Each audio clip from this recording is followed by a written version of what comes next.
Welcome dear all.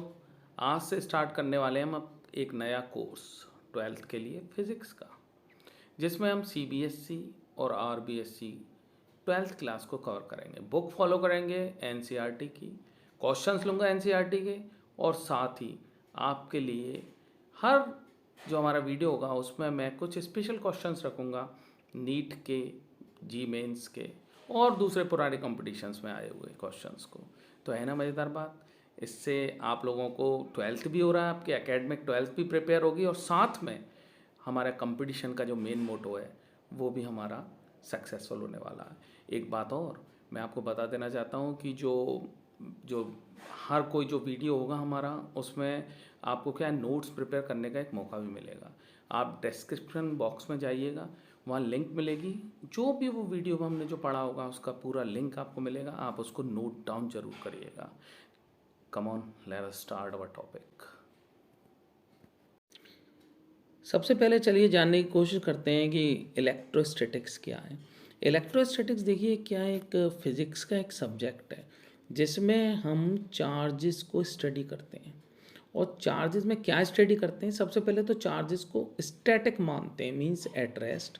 और charges produce करते हैं इलेक्ट्रिक फील्ड, उसको हम देखते हैं। चार्जेस प्रोड्यूस करते हैं इलेक्ट्रिक पोटेंशियल, उसके बारे में भी हम स्टडी करते हैं इलेक्ट्रोस्टैटिक्स में। और साथ में चार्जेस आपस में फोर्सेस लगाते हैं ना, उन फोर्सेस को भी इसमें स्टडी किया जाता है। अब ये जो आप साथ में देख रहे हैं, ये हैं थेल्स। इन्होंने सबसे पहले इन चार्जेस के बारे में पता लगाया। तो हमारा टॉपिक है history of charge. History of charge में देखिए थेल्स ने क्या किया। ये थेल्स जो है आज से लगभग 2500 साल पहले ये एंशियंट ग्रीस में रहते थे। He was a philosopher.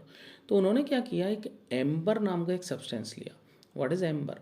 Amber क्या है, पेड़ में से जिस तरह से रबर वगैरह निकलती है, एक नेचुरल सब्सटेंस है।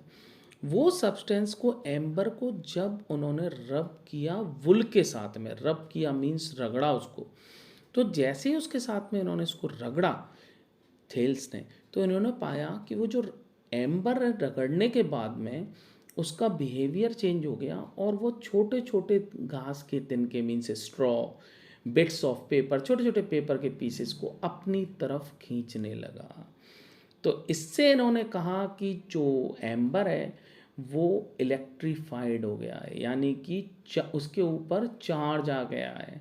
और चार्ज आने से उसकी प्रॉपर्टी, उसमें एक प्रॉपर्टी आ गई है कि दूसरी चीज़ों को, ऑब्जेक्ट को वो अपनी तरफ खींच पा रहा है। So this is all about history of charge. Notes में मैंने इसके बारे में लिख दिया है, आप वहाँ से इसको नोट डाउन कर सकते हैं। अब थेल्स के बाद में साइंटिस्ट जो थे, फिलोसफर्स जो थे, उनके मन में विचार आया, क्या एम्बर और वुल ही, क्या वो पेयर है जिससे ये प्रॉपर्टी या चार्ज इनके ऊपर आ जाता है? इसके अलावा और भी कुछ पेयर्स हैं। देखिए यहाँ नज़र आ रहा है हमें एक ग्लास रॉड है। This is glass rod. इस ग्लास रॉड को अगर हम इसका पेयर यानी सिल्क या फिर वुल के साथ में रब करेंगे तो भी चार्ज आएगा। तो एक पेयर एम्बर और वुल, और दूसरा पेयर हो गया ग्लास रॉड विद सिल्क। और इधर देखिए तीसरा पेयर भी आपको नज़र आता है। दिस इज़ प्लास्टिक रॉड, और यहाँ पर ये जो नज़र आ रहा है ये कपड़ा है, दिस इज़ कैट्स फर, बिल्ली की खाल। तो अगर हम इसका पेयर बनाएंगे तो भी ये चार्ज होंगी। चार्ज होंगी मीन्स इलेक्ट्रीफाइड होंगी, मतलब इनके ऊपर चार्ज आएगा। और चार्ज आएगा तो क्या करती हैं, ये फोर्स लगा सकती हैं छोटे छोटे स्ट्रॉ पर, बिट्स ऑफ पेपर पर, एट्सेट्रा पर। तो आइए देखते हैं किस तरह से इनके ऊपर चार्ज आता है। देखिए हम इसको रब कर रहे हैं, ये एक्सपेरिमेंट में वन में और टू में आपको नज़र आ रहा है। ये रब करने के बाद में आपको ध्यान रखना है, रब करने के बाद में इनके ऊपर चार्ज आएगा। और गिलास रॉड पर आपको प्लस चार्ज रखना है, याद रखिएगा आप। गिलास पर अगर सिल्क के साथ में रब करेंगे तो गिलास पर कौन सा चार्ज आएगा, प्लस का, जबकि प्लास्टिक पर जो चार्ज आएगा वो आएगा माइनस का। ध्यान रखिएगा इसको। तो अब ये जो कपड़ा जो है, सिल्क है, इसके ऊपर कौन सा चार्ज आया होगा, इस पर प्लस है तो सिल्क पर आपको देना है माइनस। तो यहाँ मैं लिख देता हूँ सिल्क पर कितना, कौन सा चार्ज आया होगा, माइनस। और यहाँ जो कैट्स फर है इस पर क्या चार्ज आया होगा, इसका अपोजिट यानी प्लस। ये आपको थोड़ा सा ध्यान रखना है। तो हमारे पास में क्या हो गया, रब करने के बाद ग्लास पर आता है पॉजिटिव, और जो उसका पेयर है यानी सिल्क है या फिर वुल है, इसके ऊपर आता है नेगेटिव उतने ही अमाउंट का। और ज़रा इसको देखते हैं, प्लास्टिक पर अगर प्लस आता है, प्लास्टिक पर कैसा आता है, नेगेटिव आता है, तो जो हमारा इसका पेयर है कैट्स फर, इसके ऊपर कितना आएगा, इसके ऊपर आएगा पॉजिटिव उतने ही अमाउंट का। अब इस स्लाइड में हम ये जानने की कोशिश करेंगे कि चार्जेस दो तरह के होते हैं, सिर्फ प्लस और माइनस। तो देखते हैं ज़रा, यहाँ पर देखिए इस जगह पर हमें नज़र आ रही हैं दो चार्ज्ड ग्लास रॉड, और अच्छी तरह जानते हैं कि ग्लास रॉड को हम चार्ज कैसे दिया होगा, हमने इसको किससे रगड़ा है, सिल्क से।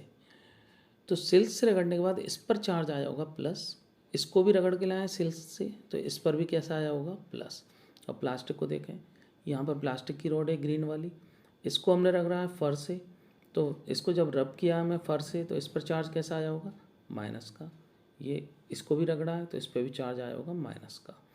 तो हम ज़रा देखते हैं कि what happens when two glass rods come closer after rubbing, और what happens to the two rubbed plastic rods. तो let us see in this slide. इसमें जैसे हम इसको पास लाते हैं तो ये देखिए रिपेल हो रही हैं, यानी प्लस प्लस नज़र आ रहा है, ये रिपेल हो रहा है, these are repelling, same charge repel हो रहा है। इसमें भी सेम चार्ज है, that is repelling. What happens अगर हम ग्लास रॉड को और प्लास्टिक रॉड को साथ में लेके आते हैं, तो देखिए याद रखिएगा एक पर प्लस है और दूसरे पर क्या है, माइनस है, तो इनके साथ में क्या होने वाला है आप जानते हैं, दीज आर अट्रैक्टिंग। तो इस एक्सपेरिमेंट से हमने ये प्रूव किया कि चार्जेस सिर्फ दो ही तरह के होते हैं, या तो प्लस या फिर माइनस, और साथ में ये भी प्रूव किया कि चार्जेस जो सेम होते हैं, लाइक चार्जेस होते हैं, वो रिपेल करते हैं, और अनलाइक चार्जेस होते हैं वो एक दूसरे को अट्रैक्ट करते हैं। अब हमारे मन में एक सवाल उठना चाहिए कि क्या चार्ज करना है किसी बॉडी को, क्या रब करके ही चार्ज कर सकते हैं क्या? जी नहीं, बिना रब किए भी हम उनको चार्ज कर सकते हैं। तो दूसरा प्रोसेस है हमारा किसी भी ऑब्जेक्ट को चार्ज करने का, वो है बाय कांटेक्ट। देखिए किस तरह से होगा कांटेक्ट से। यहाँ पर हमें नज़र आ रही हैं दो पिथ बॉल्स ली हुई हैं हमने। पिथ बॉल्स मीन्स कोई बहुत लाइट ऑब्जेक्ट की, जो प्लास्टिक के ग्लास देखे हैं आपने, बहुत लाइटर होते हैं प्लास्टिक के ग्लास, वो लगभग उसी तरह का ही मटेरियल होता है पिथ बॉल्स। तो ये पिथ बॉल जो हैं ये बहुत लाइटर हैं और कंडक्टिंग है। कंडक्टिंग का मतलब इनमें चार्ज ट्रेवल कर सकता है, आ सकता है इनमें चार्ज, और चार्ज मूव करेगा कंडक्टिंग में। यहाँ पर भी हमें दो पिथ बॉल्स सेम नज़र आ रही हैं, और इधर भी पिथ बॉल्स हमारे साथ में नज़र आ रही हैं। तो हम इस एक्सपेरिमेंट में दो चीज़ें जानने वाले हैं। एक तो ये कि जो पिथ बॉल्स हैं उनके ऊपर कांटेक्ट से चार्ज आएगा, और दूसरा अगेन हम इस बात को प्रूव करेंगे कि लाइक चार्जेस जो हैं वो रिपेल करते हैं, अनलाइक अट्रैक्ट करते हैं, और चार्जेस सिर्फ दो ही तरह के होते हैं। इस एक्सपेरिमेंट से हम इसको देखते हैं। अब यहाँ एक्सपेरिमेंट नंबर 1 पे फोकस करिए, इस जगह पर। यहाँ पर क्या है कि ये पिथ बॉल्स हैं और इनको हमने कांटेक्ट किया है, कराया है चार्ज्ड ग्लास रॉड से। एक ग्लास रॉड ये रही, इसके ऊपर चार्ज प्लस का ये नज़र आ रहा है, दूसरी ये रही और इसके ऊपर चार्ज प्लस का। ये कैसे आया इनके ऊपर चार्ज? ग्लास रॉड को याद रखिए हमने सिल्क से रगड़ा था, तो सिल्क पर आया था नेगेटिव और ग्लास रॉड पर क्या आया होगा? पॉजिटिव। चलिए जैसे हमने इसको रगड़ा, तो रगड़ने के बाद जब इसको कांटेक्ट कराया तो ये चार्ज हो गई हैं। अब ये चार्ज जो है, क्योंकि इनमें चार्ज मूव कर सकता है, पिथ बॉल में कंडक्टिंग है, तो इनमें दोनों में चार्ज कैसा आने वाला है बता सकते हैं? इसके ऊपर प्लस चार्ज आने वाला है इनमें पिथ बॉल्स में। क्यों? क्योंकि चार्ज यहाँ से निकलकर इसमें आ जाएगा। This is charging by contact, कि कांटेक्ट करने पर एक से दूसरे पर चार्ज आ जाता है। Then what happens, let us see. ये जैसे ही इनके ऊपर चार्ज आया, क्योंकि सेम चार्ज आया होगा इन पिथ बॉल्स पर, तो ये रिपेल कर बैठी। अब जरा इस सेकंड वाले को देखते हैं। इसमें व्हाट हैपन्स, इसमें हमने प्लास्टिक रॉड लेके आया। प्लास्टिक रॉड पर चार्ज कैसा होगा? नेगेटिव। यहाँ देखिए प्लास्टिक रॉड को हम रब करके आए, किससे? फर के साथ में, तो इसके ऊपर नेगेटिव चार्ज आया होगा। ये देखिए इसके ऊपर भी नेगेटिव है। अब जैसे हमने इसको कांटेक्ट कराया तो व्हाट यू विल सी, हम कहेंगे कि इसके पिथ बॉल के ऊपर इसमें से चार्ज चल के इसमें पहुंच गया, इस पर माइनस आ गया, इस पर भी माइनस आ गया, और इसके साथ में क्या होने वाला है, ये देखिए रिपेल करेंगी, ये दोनों रिपेल कर गई, दूर चली गई। अब जरा इस थर्ड एक्सपेरिमेंट पे फोकस करो। यहाँ पर क्या होता है, यहाँ पर देखते हैं जरा, यहाँ एक तो लेके आए हम ग्लास रॉड, एक पिथ बॉल को, ये पिथ बॉल अब कैसी है, बिल्कुल अनचार्ज है, ये ध्यान रखिएगा, ये अनचार्ज है, ये वाली पिथ बॉल नहीं है, नया ही सेट है पिथ बॉल्स का। तो यहाँ पर एक पिथ बॉल पे तो हमने लगाई ग्लास रॉड जो कि चार्ज है, और ग्लास पे हमेशा प्लस रखना है। और ये दूसरी रॉड ली हुई हमने, ये रॉड है प्लास्टिक की, इस पर कैसा है, माइनस है। अब आप देखिए जैसे हमने टच कराया होगा तो इस पर प्लस आया होगा और इस पर माइनस आया होगा, तो इनके साथ में क्या होने वाला है, इनमें अट्रैक्शन होने वाला है। तो हमने अगेन इस बात को प्रूव किया है कि चार्जेस सिर्फ दो ही तरह के होते हैं, और यहाँ लाइक चार्जेस जो है रिपेल करते हैं और अनलाइक अट्रैक्ट करते हैं। Now this is question time.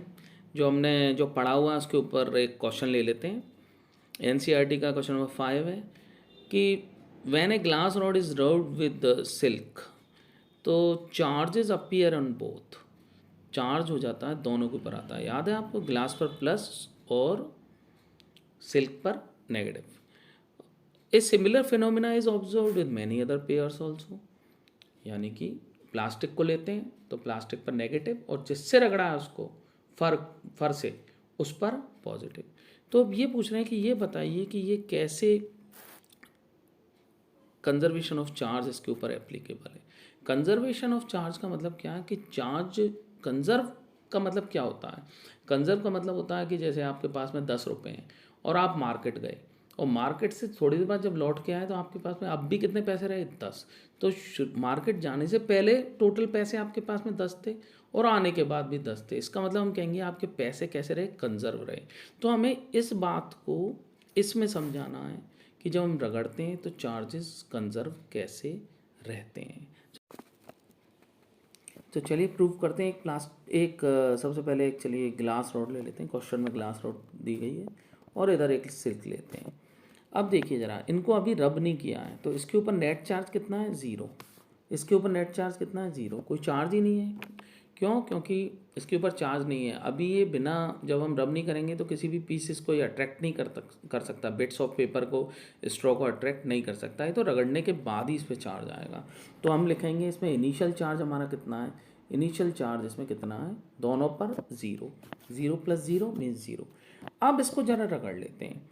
तो हमने जैसे ही इसको रगड़ने के बाद में इसको जब अलग किया तो इसके ऊपर चार्ज आया, सपोज करो +2, तो इसके ऊपर आया होगा -2। अब ये चार्ज आता कैसे, जरा इस कंसेप्ट को भी देख लें। देखिए होता क्या है कि जैसे ही हम इसको रब करते हैं ना, तो रब करते समय एक बॉडी में से इलेक्ट्रॉन दूसरी बॉडी में जाते हैं, इलेक्ट्रॉन मूव कर जाते हैं ना।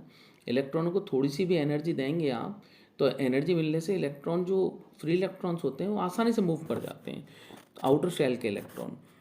तो यहाँ पर जो इलेक्ट्रॉन है इस जगह पर, सपोज करो हमने इसको रगड़ा तो इसमें ये 2 इलेक्ट्रॉन यहाँ से यहाँ चले गए, यहाँ से यहाँ शिफ्ट हो गए। तो देखिए जब इलेक्ट्रॉन जहाँ से जाएंगे उस जगह पर 2 का नेगेटिव चार्ज आ गया, लेकिन जहाँ से जाएंगे उस जगह पर क्या आया हुआ, 2 का पॉजिटिव चार्ज। अब जरा देखते हैं कि फाइनल चार्ज कितना है हमारा। फाइनल चार्ज अगेन हमारा देखो यहाँ पर कितना है, +2, और इस पर कितना है, इस पर है -2। तो ये अगेन कितना हो रहा है, 0। तो देखो हमारा इनिशियल चार्ज 0 और फाइनल चार्ज भी कितना है, 0। इसका मतलब what we have proved, we have proved कि यहाँ पर conservation of charge is holding good. अब इस स्लाइड में हम जानने की कोशिश करते हैं कि ये कंडक्टर्स और इंसुलेटर्स 2 तरह के सब्सटेंसेस होते हैं, कैसे होते हैं। देखिए कंडक्टर वो सब्सटेंसेस होते हैं, materials which allow electricity to pass through them easily, जैसे metals, human body, animals, earth, ये सब क्या है, गुड कंडक्टर्स बोले गए हैं। इनमें क्या होगा कि मैंने बताया था कंडक्टर्स में चार्ज चलता है तो इसमें इलेक्ट्रॉन चलते हैं, और जब इलेक्ट्रॉन चले तो डेफिनेट इलेक्ट्रॉन का चलना तो क्या होता है, करंट ही होता है ना, तो उसमें करंट पास होता है। जबकि इंसुलेटर्स कौन है, जिनमें materials which do not allow electricity to pass through them easily, they are known as insulator, जैसे ग्लास, वुड, प्लास्टिक एट्सेट्रा। इसमें क्या होगा कि जैसे ही अगर हम इसमें इलेक्ट्रॉन्स जो है हमने बोला इंसुलेटर्स में यानी नॉन कंडक्टर्स या बैड कंडक्टर्स में, इनको डाइलेक्ट्रिक भी बोल देते हैं, इनमें इलेक्ट्रॉन्स मूव नहीं करेंगे, और जब इलेक्ट्रॉन मूव नहीं करेंगे तो करंट कितना होगा, उसमें इस्टेब्लिश ही नहीं होगा। जब करंट इस्टेब्लिश नहीं होगा तो करंट को पास नहीं करने देते हैं। चलिए इसके ऊपर एक बेस्ड एक कंपटीशन लेवल का क्वेश्चन ले लेते हैं। If a solid and hollow conducting spheres have same radius then, इन ऑप्शंस को आप देखिए, कोशिश करके देखिए इसमें से किसको पिक करने वाले हैं। इसको अब मैं ज़रा सॉल्व कर देता हूँ आपके लिए। देखिए क्वेश्चन में ध्यान दीजिए, एक कंडक्टर बना लेते हैं और एक हॉलो कंडक्टर बना लेते हैं। हॉलो मीन्स अंदर से ये खोखला है। अब जरा, लेकिन दोनों कैसे हैं, आइडेंटिकल हैं, मतलब इसकी रेडियस और इसकी रेडियस दोनों की सेम है। अब इसको जरा चार्ज देते हैं, सपोज हम इसको माइनस चार्ज हम इलेक्ट्रॉन देते हैं इसमें, तो हमने इसको 5 इलेक्ट्रॉन्स दिए, तो ये क्योंकि कंडक्टर है तो इसमें 5 इलेक्ट्रॉन जैसे यहाँ रखे ना, ये इलेक्ट्रॉन यहाँ से उठ के कहाँ जाएंगे, यहाँ आ जाएंगे, सब सरफेस पर ही पहुँचते हैं इसमें, अंदर एक भी इलेक्ट्रॉन नहीं रहेगा, अंदर से बिल्कुल ये इलेक्ट्रॉन यहाँ पर रहेंगे ही नहीं मौजूद, सब के सब कहाँ पहुँचेंगे, इसकी सरफेस पर पहुँचेंगे। अब जरा इसको देते हैं, इसको आप जैसे ही इस जगह पर चार्ज देते हैं तो यहाँ से इलेक्ट्रॉन उठ के कहाँ आएंगे, इसकी सरफेस पर आएंगे। तो इन दोनों केसेस में ही इलेक्ट्रॉन कहाँ आ रहे हैं, इसकी सरफेस पर ही आ रहे हैं। तो जब ये सरफेस पर आ रहे हैं, क्यों आ रहे हैं सरफेस पर, क्योंकि ये कंडक्टर, और कंडक्टर मैंने आपको बताया कंडक्टर में इलेक्ट्रॉन यानी चार्ज जो है मूव करता है, ट्रेवल करता है, तो वो रिपेल मारता है, रिपेल मार के एक दूसरे से बहुत दूर जाने की कोशिश करता है, और दूर जाने की जगह कहाँ मिलती है, सरफेस पर ही। देखिए इसके लिए ये बहुत दूर हो गया, इसके लिए ये बहुत दूर हो गया, तो इसमें सरफेस पर पहुँच जाता है। अब आप मुझे बताइए कि भले ये हॉलो हो या भले ही हॉलो नहीं हो, इसके ऊपर कोई फ़र्क नहीं पड़ने वाला ना, चार्ज तो किधर रहना है, इसकी सरफेस पर ही रहना है, अंदर से भले ही खोखला हो, खोखले में अंदर तो इसमें रहना ही नहीं है चार्ज, तो इसमें ऑप्शन कौन सा हो जाएगा, both spheres will hold same amount of maximum charge. अब हमारा नेक्स्ट टॉपिक है वो है इलेक्ट्रोस्कोप। ये इलेक्ट्रोस्कोप होता क्या है, इलेक्ट्रोस्कोप जैसा कि आप देख रहे हैं ये एक डिवाइस होता है, मैं नोट्स में आपको इसके बारे में दे चुका हूँ, आप उसमें से वहाँ राइट डाउन करिएगा इसको। इलेक्ट्रोस्कोप क्या एक डिवाइस होता है जो कि डिटेक्ट करता है, पहचानता है कि कोई ऑब्जेक्ट चार्ज है या नहीं है। देखिए किस तरह से करता है ये इलेक्ट्रोस्कोप जो है हम देख रहे हैं, this is gold leaf electroscope. ध्यान रखिएगा पेपर में इसका डायग्राम बनाने को आ जाता है कि आप गोल्ड लीफ इलेक्ट्रोस्कोप का ज़रा कंस्ट्रक्शन दिखाइए, तो कंस्ट्रक्शन पहले इसको समझ लेते हैं। देखिए गोल्ड लीफ इलेक्ट्रोस्कोप सबसे पहले क्या है, हमने एक मेटल का एक जार लिया हुआ है कांच का, दिस इज़ ग्लास जार। अब इस जार में हमने वैक्यूम क्रिएट किया हुआ अंदर, और इस जार में यहाँ से ब्लू कलर की देख रहे हैं एक रॉड ली हुई है, और इस रॉड के ऊपर ये एक प्लेट लगा दी है मेटल की। ध्यान रखिएगा ये रॉड कैसी है, कंडक्टिंग रॉड है, मतलब इसमें मेटल है, मेटल खुद कंडक्टर होता है, तो ये भी कंडक्टिंग है, तो इसमें जब चार्ज आएगा तो यूँ चल के नीचे आ सकता है। और ये जो दिखाई दे रहे हैं ना येलो कलर की, ये येलो कलर की क्या है, गोल्ड की लीव्स ले रखी है हमने, गोल्ड की पत्तियां हैं, गोल्ड लीव्स हैं, ठीक है। और ये जो आपको नज़र आ रहा है ये कॉर्क हमने लगा रखा है इसमें, दिस इज़ कॉर्क। अब देखिए डिटेक्ट कैसे करता है, कैसे बताएगा कि कोई ऑब्जेक्ट चार्ज है या नहीं है। तो इसके लिए क्या करें कि हम एक यहाँ पर नज़र आ रहा है, देखिए एक चार्ज ऑब्जेक्ट को लेके, हमें नहीं पता ये चार्ज है या नहीं है, अभी फ़िलहाल आपको नज़र आ रहा है इस पर प्लस प्लस प्लस, तो ये चार्ज है। अब इसको देख के ही हम बताएंगे कि ये चार्ज है कि नहीं है। देखिए क्या करेंगे, हम इसको इससे टच कराएंगे, तो लेट अस टच इट। जैसे ही हमने इसको टच कराया, क्योंकि ये कंडक्टर है, तो देखिए इसमें चार्ज ट्रेवल करते करते करते गोल्ड लीफ में पहुंच गया, और ये गोल्ड लीफ एक दूसरे से रिपेल कर गई। याद करो लाइक चार्जेस रिपेल, तो ये गोल्ड लीफ पहले की अपेक्षा, पहले के कंपैरिजन में अब फैल गई। अगर ये फैलती नहीं और आप इसको टच कराते तो कब नहीं फैलती, जब इसमें चार्ज ही नहीं आता। तो चार्ज नहीं आता, तो यानी ये अनचार्ज होती, तो अनचार्ज होती तो इस पर चार्ज नहीं आता, तो इस पर गोल्ड लीफ की पत्तियों पर, इन पर लीव्स पर कोई भी इफेक्ट नहीं पड़ता। लेकिन अगर हमने इसको चार्ज लेके आए प्लस को, तो प्लस चार्ज क्योंकि अंदर गया और यहाँ पर देखिए इससे ये इसमें गया और यहाँ से ये इसमें ट्रेवल किया, दोनों में जब ये गोल्ड लीव्स में अब सेम चार्ज आ गया, तो सेम चार्ज आने की वजह से क्या हुआ, इनमें ये वाइडर हो गई, ये फैल गई, हमें दिखी ये चौड़ती हुई नज़र आई। तो जैसे ही चौड़ती हुई नज़र आई तो हमने तुरंत कह दिया कि ये ऑब्जेक्ट कैसा था, ये चार्ज्ड ऑब्जेक्ट था। तो ये गोल्ड लीफ का जो हमारा जो एक्सपेरिमेंट है, गोल्ड लीफ जो हमने इलेक्ट्रोस्कोप है, इससे हम किसी भी ऑब्जेक्ट के ऊपर चार्ज को डिटेक्ट कर सकते हैं कि whether that object is charged और नॉट। और इसके लिए एक अलग से एक सेपरेट वीडियो मैंने बना रखी है गोल्ड लीफ इलेक्ट्रोस्कोप की, उसमें और अच्छी तरह से इसको एक्सप्लेन किया हुआ है, उसकी लिंक मैं आपको दे दूंगा, आप वहाँ पर उसको जाके और इसको बेटर तरीके से देख सकते हैं। अब ध्यान रखिए, मन में क्वेश्चन आता है गोल्ड लीफ क्यों लेते हैं, तो गोल्ड लीफ क्या है, गोल्ड क्या है, इनर्ट है, इनर्ट सब्सटेंस है, तो इसके ऊपर ये आपस में किसी से रिएक्ट नहीं करता, तो अच्छी तरह से पत्तियाँ जो हैं काफ़ी दिनों तक फैलती, ये काफ़ी दिनों तक एज इट इज़ बनी रहती हैं, इनको कोई करोजन नहीं होता, इसलिए हम इसको गोल्ड लीफ को लेकर चलते हैं। नाउ नेक्स्ट वीडियो में will take another, next topic would be properties of charge. I hope ये आपको वीडियो और ये लेक्चर पसंद आया होगा। Please do comment, share this video and subscribe the channel. और कोई भी आपके इस वीडियो में कोई भी परेशानी आई हो, कोई भी दिक्कत हो, तो प्लीज़ कमेंट बॉक्स पे आएँ, वहाँ आप मुझे कमेंट करें, कुछ भी जो समझ में नहीं आया होगा मैं आपको I will be available. Thanks for watching the video, it's bye for now.